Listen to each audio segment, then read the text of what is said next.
numbers down, you're his advisor. For who? Jim Menvite, this kid in the Oh, high school class. what's his name? I can't remember his name. He's 18. We're trying to encourage him to run for We're good? office. Okay, Just welcome the back to process. our work meeting. Music on a mission. We're gonna be done by 8:45. Holy, Not did a he just, chance in hell. you just called that. Good plan. We still have a I'm happy special to do meeting. it. If nobody says anything, the rest of the night will be done. Yeah. We have to I start. gotta find out where we're at again, I Yeah, can't. can Okay, 2.6, John, you good? discuss proposed amendments for fiscal year 2023. Kyle. Thank you. That's the clicker. It was back there. It's right here. Okay. Thank you. You lost what? Okay, so, tonight I'm here to discuss, a few proposed budget amendments.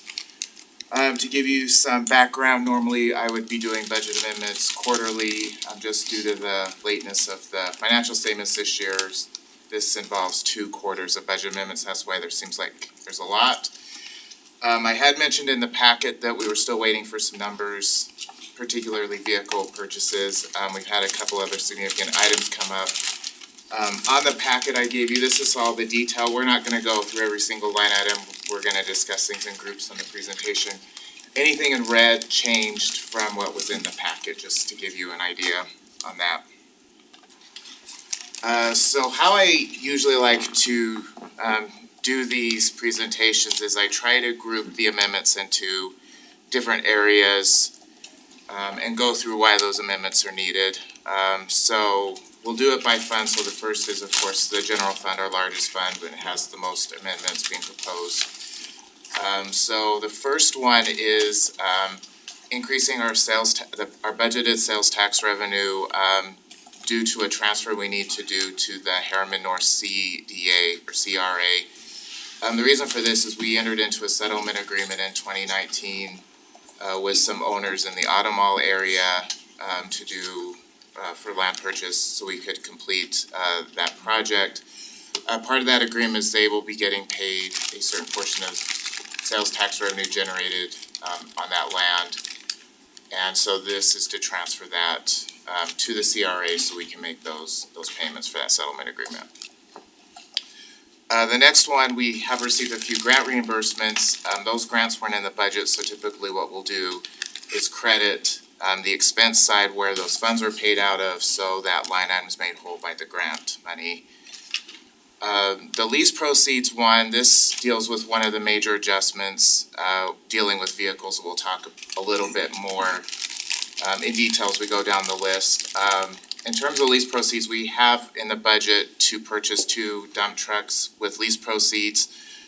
As we'll discuss, the costs of those vehicles have gone up, so this is a corresponding increase to the lease revenue for those 2 dump trucks. The next one is for Hidden Oaks Pod. I can't remember which pod it is. Their bond ended up being forfeited and the city did the work. Last year, the retaining wall was put in and there's still some additional work to do. This recognizes the bond being forfeited and transferred to capital projects. Yeah, thank you. Oh, it's not, I was thinking Ivory, Miller, okay. Yeah. Yeah, it's right there. Yeah, it's late and I'm starting to get things mixed up. I should probably be looking at my notes more than I am. So the next one's actually a transfer in. It's a one-time transfer in from the High Country 2 Fund, and we had discovered, thank you to Public Works to bring it to our attention, is that we normally bill the High Country 2 Homeowners Association for the water that they've used. We discovered that the Parks Department was actually paying for that water in previous years, and we weren't billing High Country 2 for it. So this 163,235 is the amount we need to be reimbursed from the homeowners association. So this is a transfer in from the High Country 2 Fund. We collect the funds from, so we Right. had the funds, it was just an accounting, something in the system several years back. Right, the Switch. previous finance director had changed how the accounts were classified and somehow it was classified in with the parks accounts. We did our best research as we could to find out why it happened. Thankfully, the water department was the one that brought it to our attention, so we did get that fixed and it's corrected moving forward. And we've had that conversation with them. Yes, yeah. So the next one, is a large amount, it says carryovers, and then I put in parentheses where it's coming from, so this in terms is fund balance, so that 1.6 million. We'll go through the detail a little bit when we hit the expense side. This is for, the street maintenance, so the overlay projects wasn't complete at the end of June, so that was around 900,000, and then in addition, as we've discussed, and the operations directors brought up, we didn't receive the vehicles we were planning on purchasing last year, so those funds have to be carried over, so that's the main things here.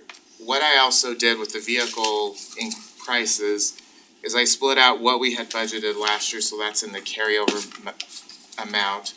However, as we've discussed, prices have gone up, so I did split out how much those price increases are costing us. So in this case, it's an additional almost 71,000. In addition, we had discussed moving up vehicles we were budgeting in fiscal year 24 to fiscal year 2023 due to being able to actually get the vehicles. And so I did split out the amount of fiscal year 2024 vehicles that are being purchased in 23. So that essentially is just moving the purchase up from 24 to 23. And then finally, there's a small increase in fund balance, mostly because we received that High Country 2 transfer. And then there's a few other things we need to use fund balance for, so that's kind of where we get to on that. The question I usually get asked is, what does all this do to our fund balance numbers? So this is the general fund. It excludes our ARPA funds, which are part of the general fund, and then also our public safety impact fees, because those are restricted and can only be used for specified purposes. So that, if all these amendments are approved, that will leave us with about 6.1 million in fund balance in the general fund. The state auditor uses a metric of your fund balance as a percentage of your revenues, so that is 23% of revenues. Just as a guide, the state mandates we have at least 5% in fund balance. You can go up to 35%. We're at 23. This is a discussion I'd like to have, a larger discussion in terms of our financial policies. What number does the council feel comfortable with? So that'll be a discussion moving forward. There's pros and cons to having large fund balance, a small fund balance, and then there's other factors to take into consideration. So just a preview of coming attractions, I guess.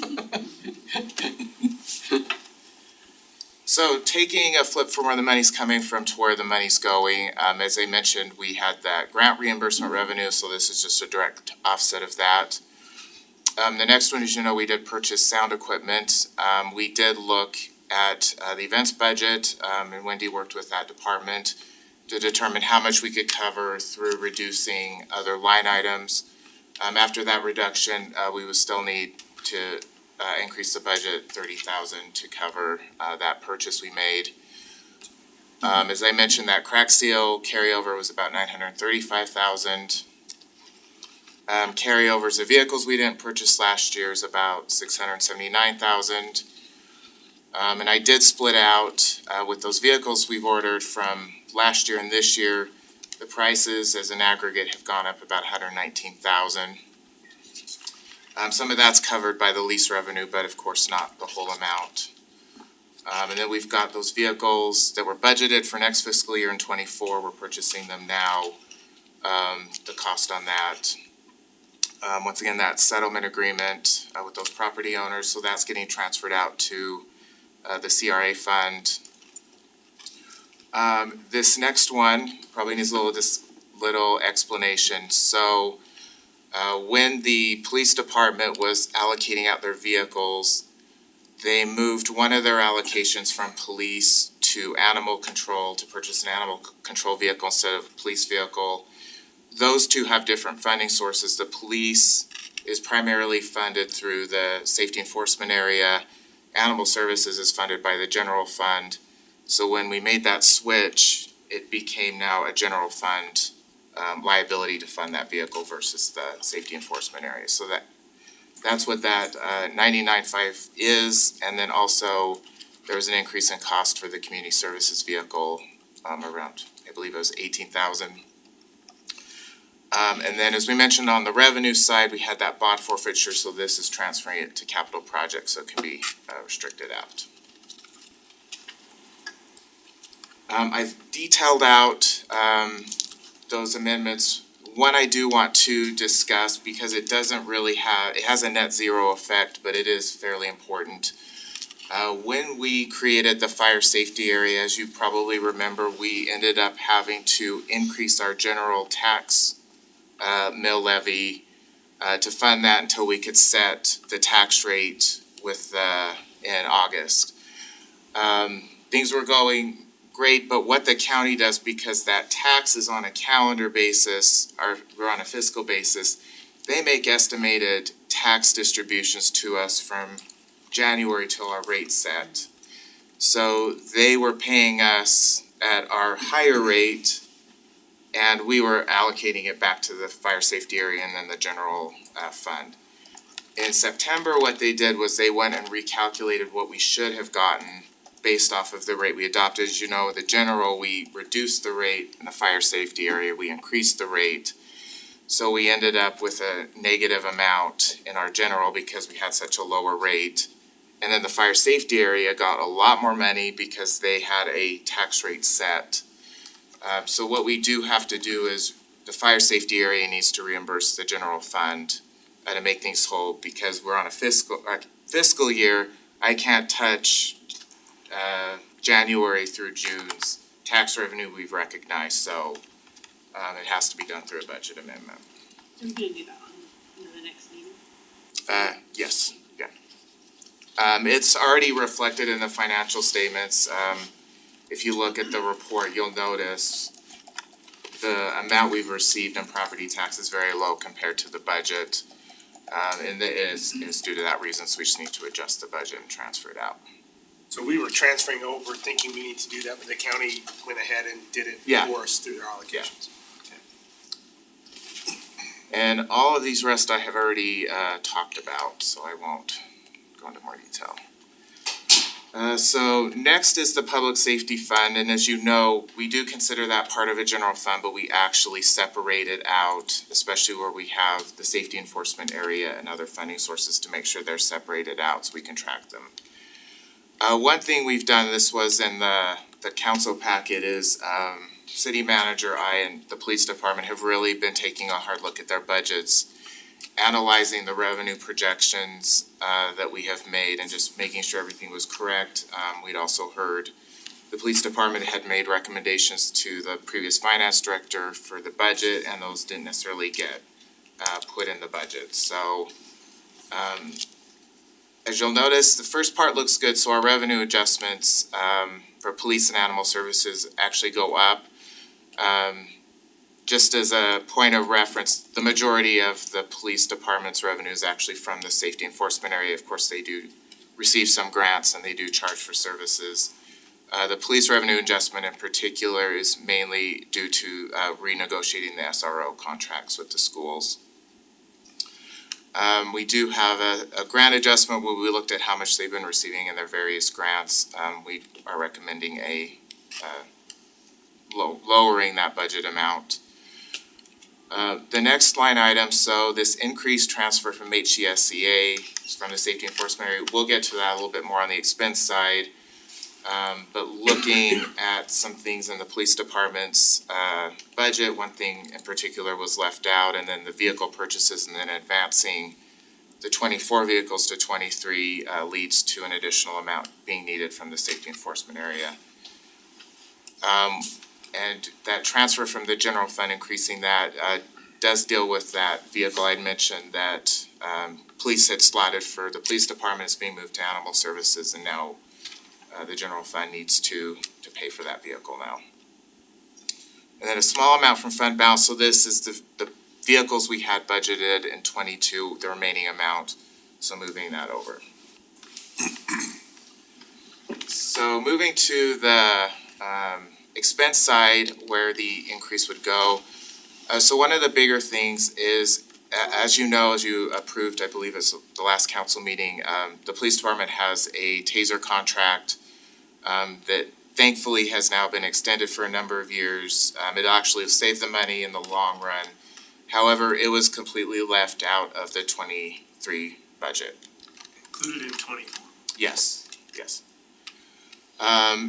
In addition, the fuel budget, looking at how much they had spent year to date, they do need an increase just to make it through the year,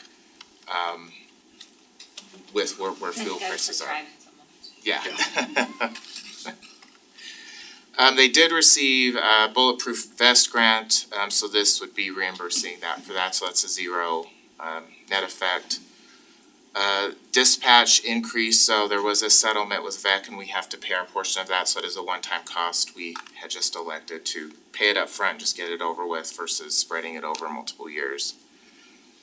As I mentioned on the revenue side with the carryovers, they had 71,000 left in budget on their police vehicle purchases last year. However, you'll notice that costs have increased for those vehicles by 85,000. In addition, as we had discussed, moving the fiscal year 2024 vehicle purchases to 2023 is about 455. Once again, that animal services vehicle purchase, and then cost increase for our community services vehicle. One thing I do want to mention on the vehicles, we've had multiple conversations with the operations director. We are still looking at, is this the right vehicle for the department's needs? Some of it also is vehicle availability right now, and is, the question had been brought up, are they looking at other makes, are they looking at Chevy, are they looking at Dodge? They have been, I think it still warrants additional conversation on more detail, but especially on the police side, we have had those discussions with them. I always go with worst case scenario, so that's why I would propose budgeting these numbers, and then if changes are made or we're able to find less expensive options, we can always reduce the budget. It's easier to reduce the budget than increase it. Amen. Yeah. Next one is the ARPA fund. So we did receive our second tranche of ARPA funds, which was a little over 2.1 million, and then we still had funds available from last year. So this is setting budgets for the different projects. I believe it was last January, these were brought to the council for approval. So these still may need to be adjusted as things go on, but this was the best estimate on where the budgets would need to be set at to start with. Okay, the next one that is not so fun, and I do like to preface this is especially with police and the safety enforcement area. This is a multi-step process that we're going through. So the first step is making sure that fiscal year 23 and 24 have realistic budgets. And then from there, we will be looking at a long-term fiscal sustainability and what that looks like. And I know the police chief will be having additional discussions with you as the council, administration, myself as the finance director will be having more discussions on the sustainability of the police department in particular moving forward. But essentially to get through 23 and 24, as you can see, I did a thorough analysis of what property tax had been budgeted. And not to belabor the point, but current property tax, we're actually given what our budget number should be from the county auditor. Us as city staff will project out delinquent and our motor vehicle fee in lieu. Delinquent, we can get fairly close because we keep track of what our delinquent balances are, and we can see based off of past trends what's likely we're amount to collect. So as you can see, our current was over budgeted about 350,000, and that is a fairly good number because I just look at what the county auditor proposes and look at what we had budgeted. And then delinquent I felt was a little high, and then the vehicle in lieu was a little high, so. Proposing reductions in those. I'm also just based off of the timing of when we receive property tax, I believe we'll get some interest income on those funds sitting idle. But to fulfill both reducing the revenue and then increasing that transfer to cover the police department's increased costs in those vehicle purchases, would require about $1 million of fund balance from the safety enforcement area. And as you can see, that involves the transfer out to the general fund to make the police department whole. With that, as you can see, that does reduce our available fund balance in the safety enforcement area to about 276,000. Last year we ended with about 1.4 million audited financial numbers, so. So I just wanna make sure I'm following the issue here. Yeah. So, tell me if I'm wrong. HCC did not collect enough revenue to cover all these costs, so we're paying for these out of general fund? But then you're transferring money out of HCC back to the general fund? I'm trying to figure out how this is working here. All the expenses are in the general fund, it's Fund 15, but it really is a general government. HCC is just a funding mechanism. Understood. So how much money has to come out of HCC? HCC goes into the general fund makes all the purchases for the vehicles and all that kind of stuff. Okay. Right, we do separate it out, so it's not just getting sucked into the Understood. overall. But it's really maybe two or threefold issue. One is things were left out of the budget, the TASER contract's the major one. There's been vehicle cost increases. We're also purchasing our 24 vehicles in 23, so that will reduce next year's budget.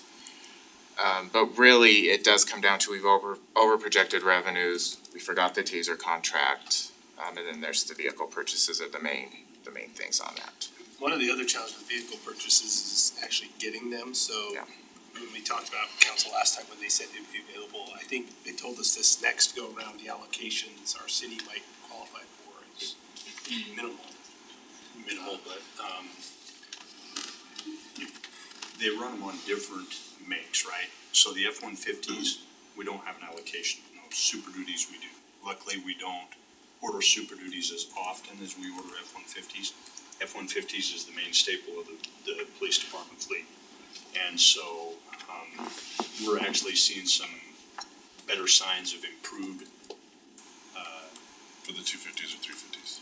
yeah, for those and also for the F-150s, we've actually got some of those trickling in right now. One of the other complications that we've talked about is this does put us in a little bit of a bind in that we try and take those, you don't want 24 cars at a time. You want those spread out, and because of the supply chain, we've been stuffed back into this box of getting a lot of cars, wait a long time, a lot of cars, wait a long time. And those will be replaced in big groups. Does that make sense? You wanna spread that out, and we got there until the supply chain started. We were really getting there to where that was evened out, and we're stuffed back in a hole now. There was two basic factors that have caused this. One is 2020 during COVID, we elected not to replace any vehicles. That shoves everything down the line. And on top of it, when we started replacing vehicles, is now we've ran into a supply chain because everybody else, all the other agencies did the Yeah, same we're a year exact thing. plus. Well, and we behind looked that, at yeah. Dodge, I talked to the state of Utah, Cody and I went and visited with them. They had a large group of Dodges, I wanna say, was it 480? They were canceled. Yeah, and Chevy was having the same problems, but we're still exploring that and saying, what can we get and when can we get it? Cause we don't want to continue to get these large groups of very expensive vehicles all at one time, because this happens, so. Is there a funding mechanism, if it's budgeted right, is it substantial, or does it need to be adjusted, or can we get a higher rate, or what does that look like, or what are our yeah, options? we're gonna have to have a conversation about the way that rate is set and what it entails. We've seen a 33% increase in officer salaries from 2018 when you set up the agency to now. Right, and that's not Harriman, that is this market that we find ourselves in for police officers. The vehicles are up probably 25% total. We had, well, closer to 30% just from 22 model years to 23s. So we're seeing a lot of increased pressure and the challenge with Like 30 and 40. property, yeah. So property tax is you get the same amount of money each year plus your growth. So as we've been building this department, we've been trying to add officers, but you also have inflation. There is no inflation index in a property tax unless you increase the rate. And so the growth that's been coming through growth, you've been using to try and grow the department, and as a city, we've been trying to do it and cover inflation. It's just not a sustainable model, so we need to come to you and talk about that, but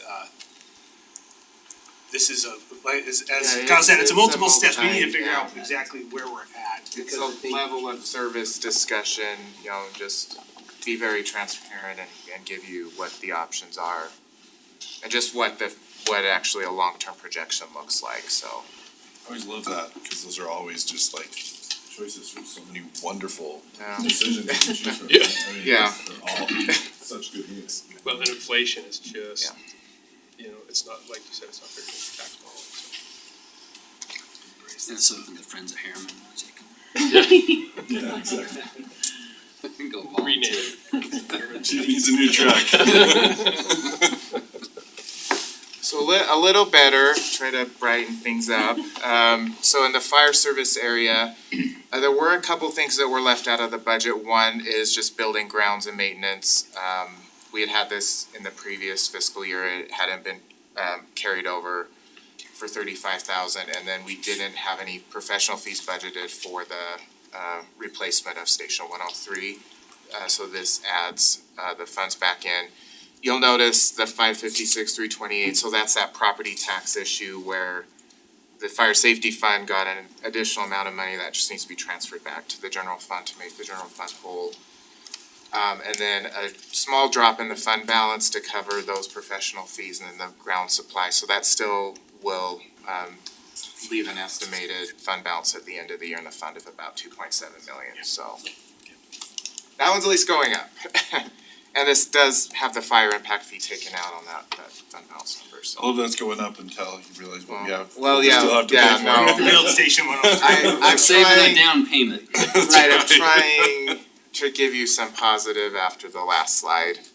Is that also budgeted in what we owe UFA still? So that is in the contract amount. We actually just made the debt service payment this week, so it is in the contract amount. But once again, that's another one that needs a long-term financial model built. So the next one, so this is actually a new fund we created for the Harriman North CRA Fund to make that sales tax payment. And this is just an estimate, so will be based off of the sales taxes generated on those. Actual Yeah, sales. yeah. This is just an estimate I created. So the next one, the Park Impact Fee Fund is a little easier, so a lot of it is a carryover of projects from the prior year. In addition, we did receive a grant from the Conservancy District, so this would go against Juniper Canyon. And from there, as you can see, so this has an estimated fund balance of 7.5. I put, as you probably noticed in the financial statements, I put an asterisk on all the impact fee funds, because finance is working with community development and engineering and still going through and making sure we get all of the agreements and make sure we are started. That 150 was actually from the state. Oh, was? Okay, I'm like, that's bigger than. that makes sense. Yeah. Customer service put it under the wrong vendor, Okay. but, No, it's- and it's late, so. Yes. Anyway, so in the road impact fee fund, so once again, we had about 3 million of projects that need to be carried over from the prior fiscal year. In addition, we have an agreement that we need to pay out and increase the budget on by 95,000. One thing we'll discuss when we get to the debt service fund, as you probably know, we have been transferring money out of the road impact fee fund into the debt service fund to make bond payments. I did a full analysis and I worked with Zions Bank who did our impact fee study, and they're working on our current one of what exactly of our bond payments is impact fee eligible. And we had a fairly sizable balance of impact fee funds that were sitting in debt service that we hadn't used to make bond payments yet. And since we had so much, I thought, let's eliminate the transfer and not keep adding to this balance. So this brings back $1 million into the road impact fee fund, which helps a little bit with the fund balance at the bottom. And so moving forward, what we'll be doing yearly is just transferring just enough to make the bond payments. It looks like the approach in the past had been, we transfer money to the debt service fund when there's road impact fee funds available versus when they will actually be spent. It's just a philosophy change.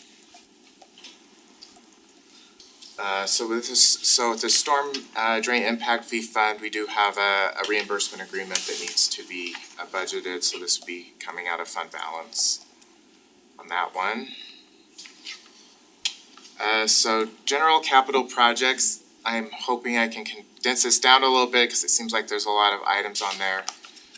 So a lot of these are grants that we received or funds we've been allocated. So corridor preservation funds, we've already purchased the property, so this is budgeting the amount we expect to receive from the county. We received a water conservancy grant for Main Street. We've talked about the bond forfeiture on the general fund side, so this is just transferring that in. One thing we'll discuss it now, but you'll see it on the debt service side, is we do have a payment for a portion of Harriman Boulevard coming up. We did receive a grant from the state legislature for this. Doing research, we found that the grant had been receipted into the general fund but never transferred out to be kept in capital projects. I did a full analysis of our debt service fund, found we actually had around $1 million of unrestricted money sitting in there. So the proposal, instead of pulling it from the general fund and reducing that fund balance down, is to pull it from debt service where it's not being used for debt service to cover that upcoming payment that we'll need to make. We currently don't have any interest income budgeted. A lot of this will get budgeted to the Harriman Main Street project because we are earning interest on the money sitting in the construction fund on that. Although it sounds like Bryce will be spending that money fairly quickly, which is great. And we are expecting a sewer reimbursement for one of our reimbursement agreement projects. As you can see, the majority of that proposed budget is carrying over projects from last year to this fiscal year. In addition, we'll be talking later about a property purchase from UDOT. I have already proposing putting that into the budget. And one thing we'll discuss, this is another preview of coming attractions, when we discuss the audit next week and we have the audit firm in, we did get a finding for having negative fund balance in the capital projects fund due to that interfund loan we have with the water rights fund. This transfer in will eliminate that negative fund balance issue. Of course, when the loan is repaid, we have a agreement that by 2025 it has to be paid back. We'll do the same transfer back. So it's really just a timing issue, but it eliminates that audit finding. And here's the uses again. I believe I've talked about all of these. As you can see, right now, after all this is taken into account, we have about 1.7 million in our capital projects fund that isn't currently allocated to a project. And I don't have to do the audit accounting for the water rights impact fee loan anymore, which makes me happy. Next one, we're almost done. This one, so we have a fund set up for projects that are needed around City Hall in particular. We currently, I've set this is somewhat of an arbitrary amount. You don't like hearing your finance person tell you an arbitrary amount. But we have projects that come up that are needed around City Hall. I put in a rather large amount because I never want to get into a budgetary compliance issue. Another preview of coming attractions. At next council meetings, we had a number of funds that were not in budget compliance. We went over budget on the funds, so I really want to make sure we get those cleared up. And this, after, even if that full 100,000 is spent, there's still about 128,000 in that fund. Next one is the water fund. One of the things I noticed when I first started here is we hadn't been budgeting our bond principal payments. So this is something that is allowed in GAAP. So normally in GAAP, what you would do is when you make your bond payment, you reduce your liability. The issue I have with that is the council as a body isn't actually approving for those payments to be made, doing it that way. You're approving the interest payment, cause that's set in the budget, but you're not actually approving the principal payment. So this sets the bond principal payment into the budget, so at least you as a body have approved making the bond payment. In addition, we have a few carryover projects, the major one I can remember is for the AMI project, for the meter project. We do have a reimbursement agreement that, the Water Enterprise Fund has a portion of that. As with police and the general fund, they do have vehicles that have increased in cost, and then also, advancing a vehicle purchase to fiscal year 23's 55,000. So after all that's said and done, that leaves the water fund with about 3.6 million. The water fund's another fund we'll need to have a longer term discussion on, cause I know we've been doing the 2% water rate increases. That of course hasn't been keeping up with inflation. And it is great that we have been conserving water, but that does have the offset of we are receiving less water revenue. It's great. No, Let me for just sure. put that. It's the same thing, cause there's still cost of Fixed service, cost, yeah, so no yeah. matter fixed costs how much are- they're fine. But we are planning on doing a water rate study. It's time for a new one, anyway, that Public Works is working on, but there's just some further discussions that will be needed for water. Fix one issue and create more. Yeah, it is, cause there's still some costs to deliver. Inflation's killing us. Yeah. And the last slide doesn't want to advance, Aw. actually it's a few. But these ones, everybody's really sad, I know. So we discussed in the water rights fund doing that transfer out to alleviate the deficit fund balance in capital projects. In the water impact fee fund, there's a few carryover projects that need to be budgeted. One thing I did want to mention that is a significant discussion item is, as you know, we issued that water bond to do zone 2 and 3 water improvements. 3.6 million of the project cost is impact fee eligible. Right now, we are planning on the bond paying for those improvements. However, I did put that 3.6 million in the budget where we don't know how much the actual project's going to be, how much the actual project's going to cost. At least this way, it makes it known that these funds are available, and it also helps showing up from a fund balance perspective, these might end up having to be committed for that project. That's not to say we're gonna spend the whole 3.6 million, but it is an eligible cost, and just with the way costs have been running, it makes me nervous just to rely on the bond proceeds. Although we did great on Main Street, so that might be possible. So the last one is the Stormwater Fund, and this is kind of ending on a not so great note. So we did have an executed reimbursement agreement for storm drain retention pond at Hamilton Park. Did you actually find that agreement? Were you able to get the actual agreement? No. With our city recorder being out of town, I didn't get that. As far as we know, in engineering, it said we do have a reimbursement agreement that we do owe for that will need to be paid soon, and they also had a vehicle purchase that was also an increase in cost. So right now, this does show with that reimbursement agreement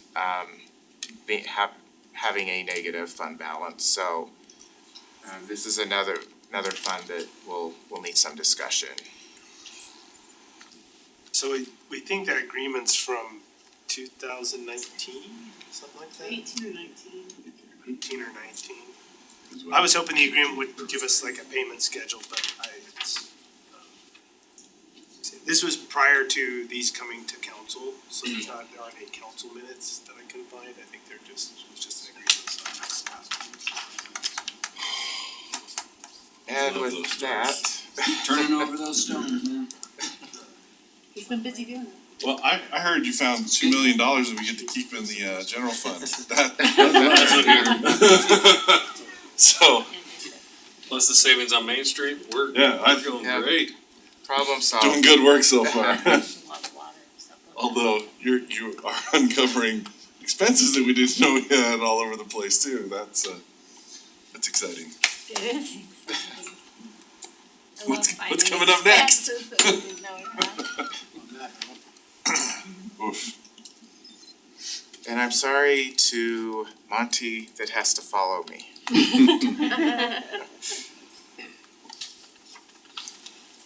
All joking aside, Kyle, thank you for your work. I know it's been, Yes, most definitely. we are grateful to have you here. Do you have a PowerPoint? No, I just have maps. Okay, I think they put them all in the same. I mean, that's, Monty, that whole conversation might make your conversation a lot easier, honestly. Right? So, I can't even comprehend. okay, we'll turn to 2.7 streetlight decor and banner discussion. Monty. My We just God. lock him in his office. We'll be back Monday, John. Throw a guys. sandwich in there when you walk by. The Christmas decoration. People understand when I don't participate in things. Monday was a holiday, do you want to check on Kyle? No, we'll just see him Tuesday. He can survive, throw another bottle of water. Okay, so first off, let's start talking about Christmas decorations. Now that they're finally getting tucked away and getting put away, right? So this year, we installed and we're currently taking down a little over 200 decorations. That requires us we try to get it done within a week, install a week, take down in a week. So typically what we've done the last few years is we rent a bucket truck. So we have our bucket truck and a rental out there. We borrow employees from another department. So we send out 2 crews of 2 people each, and it takes about a week to install and take down. And you can see on this map that every one of these little colored dots are a Christmas decoration. And so you can see that they're Every green spread dot out. and every red dot. Yeah, they're all different Yep. dots. The actual, if we was able to zoom in on it, it You got would a actually wagon show and us a what Christmas type tree. of decoration it is by the Don't color. mess with. Okay, hold on, we've had an argument, Monty, about which one of them is. No, don't even bring it up. Presents. Just don't. Their presents? Yeah, they're presents. We're not Told my talking wife about I needed to buy Okay. Can I I always wanted also, to ask. can I also mention that there are a lot of streets, Main Street's an example, Sentinel Ridge is an example, where HPD comes out and helps because there is no shoulder. Yeah. And so they come out and help.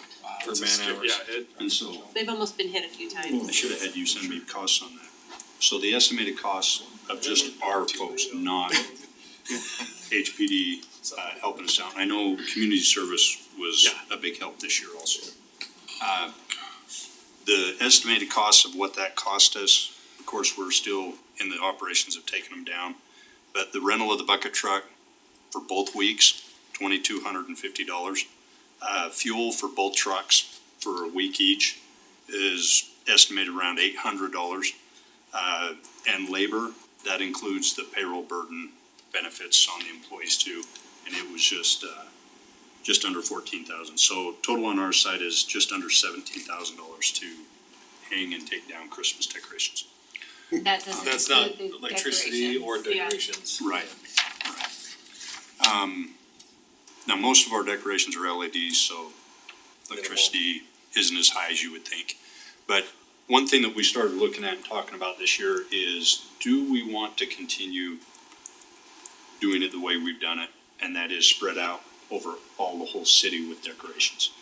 Or do we want to take a look at possibly reducing some of this over time and focus on the main roads coming into town and around city center here, so that we maybe hang the same amount of decorations that we have now, but we consolidate them in to the city center. Couple things that will help with is, as we continue to grow and add on additional subdivisions, these roads expand even further. And that requires more decorations at a cost. Also, decorations only last a certain amount of time, so you've got to replace them as they start wearing out. And then there's also the storage. Right now, all of these decorations reside in a storage container out in the park. And it's pretty full. So if we continue to grow as the city grows, we need additional storage space also. So all of that comes at a cost to the city. And so one of the proposals that we thought about is, do we wanna look at reducing the area that we're using? Just a little more, on those Christmas decorations, we've purposely gone with smaller decorations. If you go into neighboring cities, they have 6 to 8 foot. We try to keep ours at 4 foot because of the storage reasons and because of how heavy they are for our crews to put up. So you'll notice that most of our decorations are a lot smaller than some of our neighboring cities, but that's the reason why. Those smaller decorations run anywhere from $500 to $700 each. A piece? Yeah. So Cheap. they're very expensive. The larger ones that you see in the neighboring cities are about $1,000 each. It's probably, Are we only decorating during Christmas time, or the other ones that the city, or like the football team, or the banners, or the other items, or are they Thanksgiving banners as well, or there's other banners? No, we just do, we do Okay. winter and summer. Okay. And we try, Monty and the crews do a really good job of trying to time it right. So you may see our banners up for winter until we switch out to summer. So we're only doing it once, right? And when they go pull those down, we'll put the new one up at that time, so it's And we'll get to banners. So I was gonna go on this is record first This is just decorations. Christmas Yes. decorations. Banners Whole is hell lot this, of is part 2 decorations. of this Oh, conversation. same conversation. so So, my opinion is that we just scale it down, just do the main roads, and then we already have a house decorating contest all the time, so we just encourage our people to, if you want more festive, put more lights outside your own home. That's way too many. Yeah. That's, Right. I mean, it's, I've never seen. Don't you dare leave my street out. That's crazy. I mean, I think, That's what people. look, I think, Main Street going into City Hall, maybe down, 134th part of it. Yeah. Maybe, but I mean, I had that's a no Rose idea. Canyon, and I mean, Yeah. holy cow. Well, that's a whole nother discussion. It's Spring Canyon Drive. yeah, Spring Canyon. And is I right wasn't there. here when this happened. This deal. Tell me there's not an agreement in place that we have to put lights. Well, kind of. There was a handshake at some point, we believe, or a napkin. So what that entails is Travis Taylor used to be the city engineer when I first started for the city. He left the city to become engineer for a developer, and they developed this subdivision out here. He came up with a great idea, at least the way I remember it, was they would purchase or give the city a bunch of money to purchase Christmas decorations if the city would decorate their street. And so that was kind of the handshake agreement that was made. Given And those so- There decorations really back. was. And yeah, there All was. jokes aside. Yeah, And so so seriously. if we choose to go this direction, then I'm prepared to get a hold of the HOA and talk to them a little bit about it. Where's Tell the- them back. How- I'm how fine long- with So giving at them that So back. time, just- you just could give them their donate decorations. Sell 'em decorations back. to them and they Yeah, we just can, give they them can back. hang them That's, themselves. that's what I would suggest. And they get all the ones they bought, which were Yeah. all handmade. Are you Great. serious? There Yeah, was they- a bunch of them they- that we handmade. Yeah, they probably didn't buy the ones that are. No, yeah. And that's okay, we can just give them Yeah, the give them theirs decorations back and and say they good can luck. hang them themselves.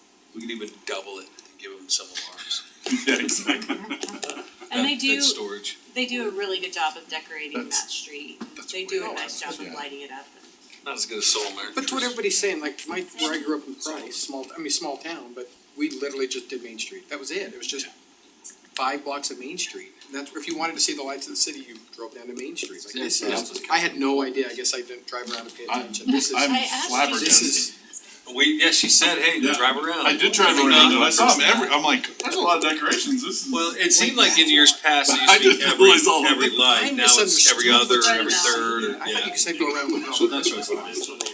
I had no idea. I had no idea. How does, Yeah, there's no, One- we one don't need to question. do Mirabella, Why for the- sure. That's a lot of decorations on Mirabella. I mean, I love my friends on Still take as Mirabella, many. but. It's still gonna take you a considerable amount of time, it seems like we should scale back on the number of them. We could even scale back a little bit on that. Because you're Jennifer still, Christ, I Rose just, if we're Christ. gonna scale back on money, we ought to scale back on how many you're hanging up, cause Yep. it's still gonna take as much time to up and down, up and down, up and down. We should find a way to, it should be down, we don't have to rent that truck.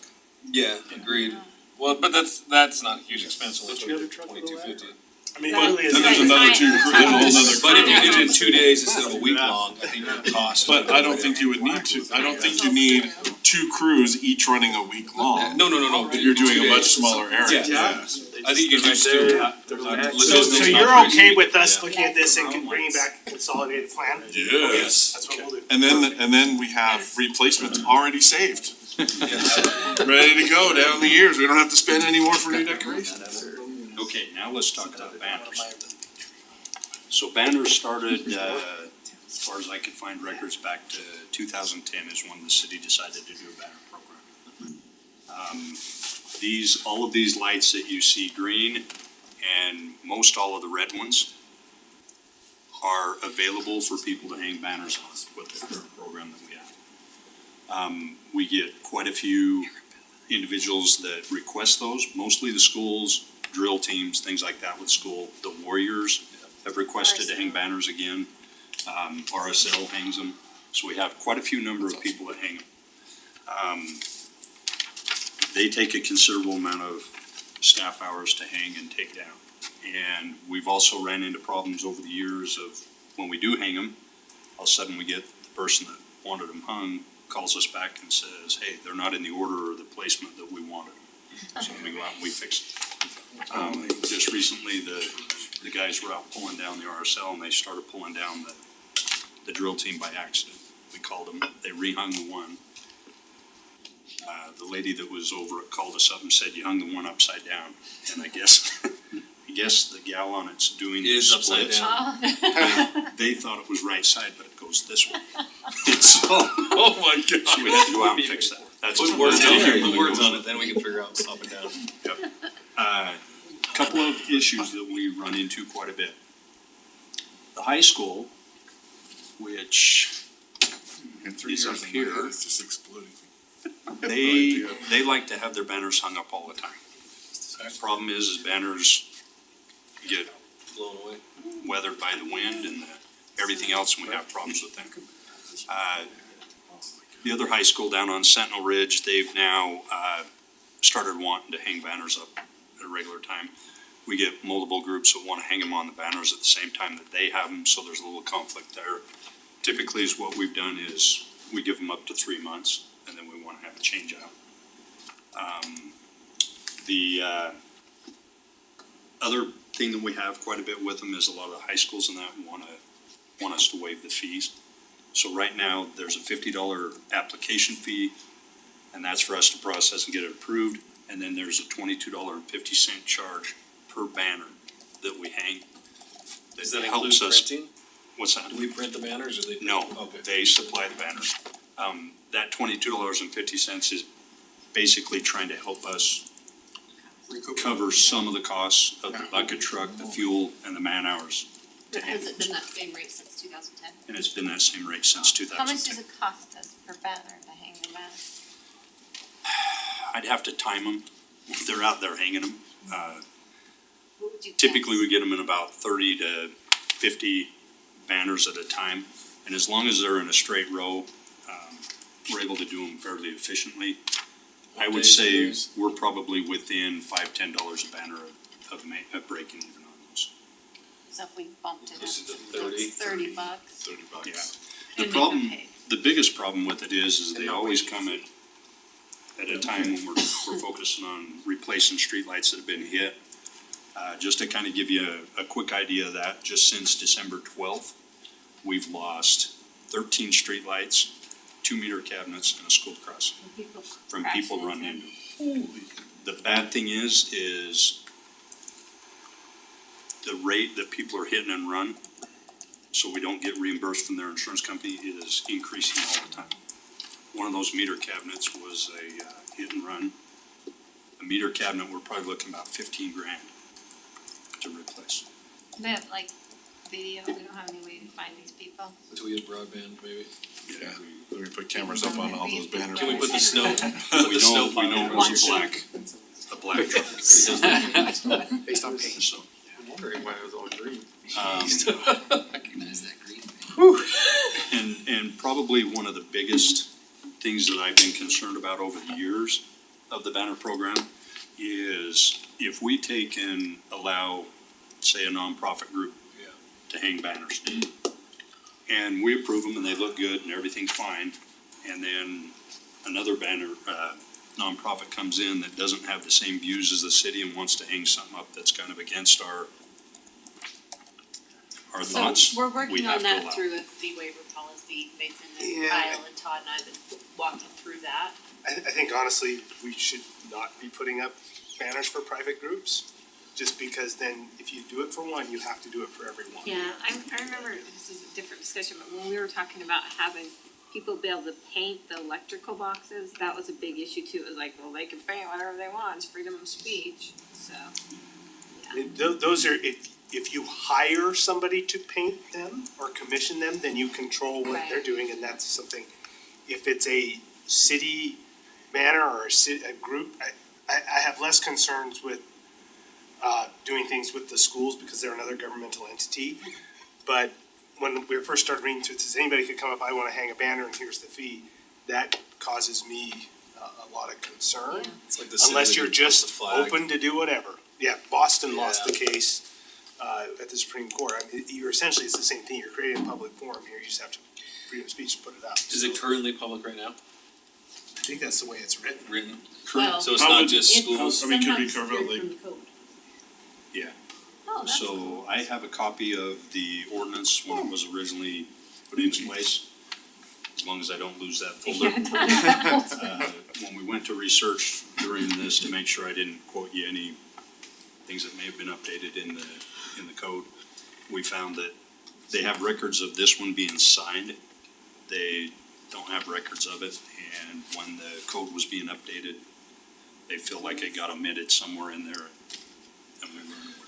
So it's not a code that we have rescinded. It's just a code that didn't get codified properly in the book. Yes. Which, when you go back, as long as it was an omission, you can put it back in. It's still. We have a few, every once in a while when we redo stuff, so you come back with little things to say, oh, this guy. Usually you don't miss an entire ordinance. Yeah, that's probably true. Could If we, you send what's the it- act, like, if we said Harriman High, you have access to this stretch of road, these lights, is that permissible, or is that something you still wanna control as a city of actually installation and taking up and down? But if they contracted themselves to do it? So the only thing that was a subject that came up early on is we had a gentleman that was building, printing banners for somebody, and they wanted to come in and charge them to hang them and take them down. The problem that we found out is when that happened, they didn't have a bucket truck and they were leaning a ladder on the street Oh, no, light. yeah. And besides the liability of that, those Yeah. street lights, that's a bit of leverage on them, the sheer bit, yep.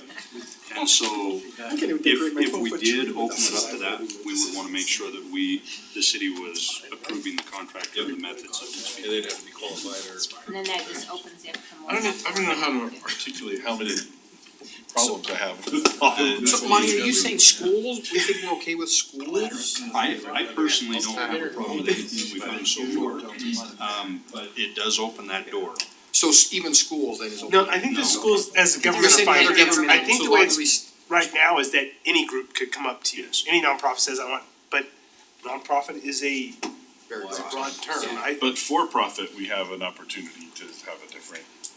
I think even a for-profit group, anybody who comes and I mean, wants to if hang. RSL wants to put Yeah, stuff RSL, on, I that's was the gonna say same RSL. as, So how we've you know, approached- Friends of Satan wanna come up and do something, we have to So, let them so what too, we've right? talked about is Yeah, it they would meet have to criteria. be one that we've agreed as a city to co-sponsor. So So- the RSL banners, for example, we said they have to have the Harriman City logo on them. And they are the home of, we are the home of RSL Monarchs, right? So So that's how it we've does done Okay. that. The high schools, we don't do that. But No, but again, RSL, they're a governmental group, Yeah. I'm less concerned about them. The one we've done with RSL, the Warriors, it'll clearly say Harriman City Home of, it's It's a us city doing it. agreeing that, yeah, kind of a we're reimbursement, okay. Okay, So it's not just anybody gets to put it up. so we need to keep it to school groups? But are we waiving fees on these things? No, we cannot anymore. No, we have. We have been, We right? have been. Okay, so. without I- council but approval, that- it just should. That'll No, come more in the policy. fee waiver In the old policy that days, comes. Yeah, I When think that Harriman we High have School to was no in, they- longer waive fees, it costs us too much money. So we've got another policy, so They first of all, wanted we to just do say, are you okay with us maybe reining this one in as well? We've got a policy coming to try and deal with not just these fees, but all sorts of fees we get in the park. Special event permit fees, rental fees. Do whatever you think you need to limit liability and limit costs. Cause I think one of the challenges, you often get Or increase nonprofits who say, well, revenues. we don't wanna pay for the park because we're a nonprofit, but they produce the same amount of garbage, they impact, so unless we truly want to sponsor it and They it's have to something offset we the believe, impact, yeah. It's a they cost. should pay. Yeah, they got to- Right, cause your citizens are paying for it and it may not be something they support, so. Yeah. Majority of Harriman High is really South Jordan. That's true. We got some sort of reimbursement agreement with South Jordan. Every resident that we hang on ours, they have to pay. You think it'd be funny that like they have these amazing monarch or marquee boards, they could advertise their sports and athletics and flip through the banners real They quick. do that, they do that. They do, I know, but it's Well, it's you kinda know, cool to see your As soon as kid you're on the charging them banner. $30 a pop to hang up, Well, you'd be and- surprised how few banners get hung up. Let I me mean- tell you this too, they're using these groups, like the drill team, they're using it as a fundraiser for the drill So team. we're paying. So they, So we're donating, The parents purchase the banners. Oh. and then at the end, they want us to pull them down and pay for their awards or whatever, at the end of their season. so they In can- Providence, I they just think- hang them up in I their can tell you for school sure, lunchroom. Driven down the road sometimes and I see one of your the kid teams, makes it it's like, oh, it's cool, It is if that, cool. if that's a kid or a kid in your community, you're like, oh yeah, it's so-and-so, those are fun and cool, but, and if they want to promote that and do that, I don't have a problem with that as long as they pay the fee to cover the cost for it. I never noticed. If it limits, if it reduces.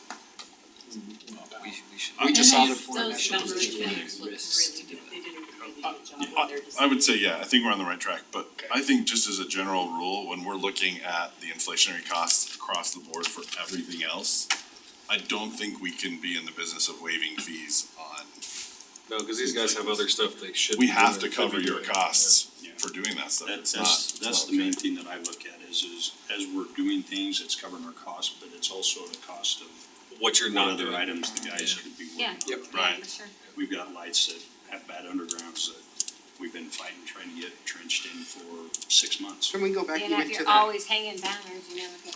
What about even to our city banners, our own banners? Do we need to look at limiting, are we limiting that too Yeah. now then? Yeah. We're gonna cut back on those now too. I don't think so. We hang here just really around City Hall and on Main Street, that's it. So we don't do, I guess I've never, We don't we don't do do that. it that Leave 'em. expansive, okay. Yeah.